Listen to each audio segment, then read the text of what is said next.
मैं मोहम्मद सरफराज, भारतीय जनता पार्टी अल्पसंख्यक मोर्चा पूरे महाराष्ट्र का सह प्रमुख हूँ। मैं एक चीज़ बोलना चाहता हूँ, ये नौजवान बच्चे ही रोड एक्सीडेंट में क्यों मर रहे हैं? क्योंकि लापरवाही से जो शराब दी जा रही है, अगर शराब के ऊपर पे बरोबर कार्रवाई हो तो बच्चे मर ही नहीं सकते।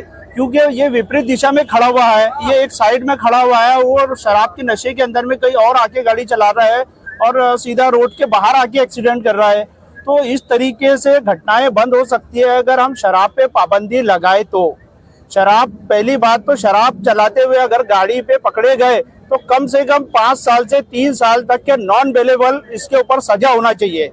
आरोपी ने, ये तो एक किस्म का मर्डर हो गया, यानी मर्डर करना इतना इजी हो गया है कि कोई भी दारू पिए गाड़ी के अंदर में बैठे और आदमी को मार दे, यानी मर्डर करना एकदम आसान तरीका हो गया है। फिर इसी तरीके से चलता रहा तो फिर तो ये खुलेआम हो जाएगा। और मैं ये बोलना चाहता हूँ कि हम जिस तरीके से आंदोलन करे हैं, अगर से हमको इंसाफ नहीं मिलता है तो हम आरोपी का घर घेरेंगे, पूरे परिसर के अंदर में आंदोलन करेंगे और पूरा चक्का जाम करेंगे। इस तरीके से मैं बोलना चाहता हूँ। और मैं माननीय नितिन जी गडकरी से भी निवेदन करता हूँ कि वो इस विषय के ऊपर में एक कानून बनाए। मैं कल उनसे संपर्क करूंगा, 1 तारीख को उनका जनता दरबार है, उसके अंदर में मैं ये सारे लोगों को लेकर जाने वाला हूँ, मेरी तरफ से, भारतीय जनता पार्टी की तरफ से, और इसके ऊपर में एक कानून बने, ऐसा मैं उनसे निवेदन करूंगा।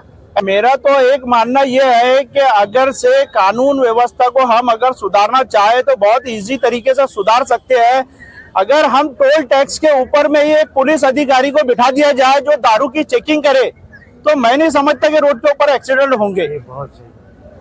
क्योंकि हमारे पास तो एक व्यवस्था है टोल टैक्स के जरिए, लेकिन हम उसका इस्तेमाल ही नहीं करना चाहते। ना हमें चौकी बनाने की जरूरत है, ना हमें शेड डालने की जरूरत है, ना कोई चीज करने की जरूरत है, हमें सिर्फ एक अधिकारी बिठाने की जरूरत है।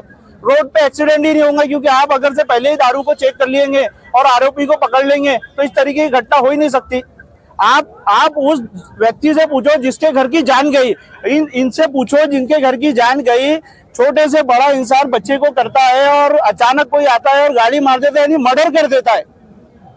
इनका पूरा जीवन खराब हो गया ना साहब। इनका कौन देखेगा, इनका गुजर बसर कौन करेगा? और किसी व्यक्ति की अगर हड्डी भी टूटती है, अगर पैर की हड्डी टूटी है, हाथ टूटी है, तो उस परिवार से जाके आप पूछिए कि वो 6 से 8 महीने जो है लावारिस जैसा हो जाता है, क्योंकि उसका इलाज पानी सारी चीजें, इतनी व्यवस्था तो है नहीं अपने यहाँ। वो गरीब आदमी उसको लगा लगा के परेशान हो जाता है पैसे।